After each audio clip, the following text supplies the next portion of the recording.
Likas na yaman ay mga bagay na nagmumula sa kalikasan tulad ng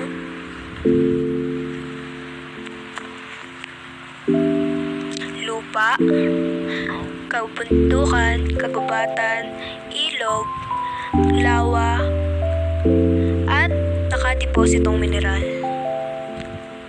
Tatlong likas na yaman. Yamang lupa. Mula sa lupa, itinatanim at nakapag-aani ng palay at sari-saring gulay at prutas. Umaasa rin sa lupa ang mga hayop tulad ng kalabaw, baka at kambing sa kanilang pagkain. Ang kagubatan ay bahagi rin ng yamang lupa na tirahan ng maiilap na hayop tulad ng bawiramo, unggoy at tamaraw. Dahil sa yamang lupa, pumapangalawa ang Pilipinas sa buong daigdig sa pagluluwas ng pinya. Yamang mineral. Ang yamang mineral ay mahalagang sangkap sa paggawa ng kailangan ng pabrika at industriya.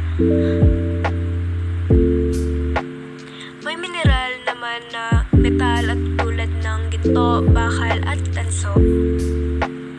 May mineral na di-metal tulad ng marmol at mineral na panggatong gaya ng langis, petrolyo at geothermal na pagkukunan ng elektrisidad.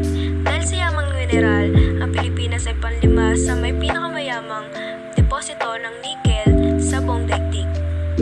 Yamang tubig.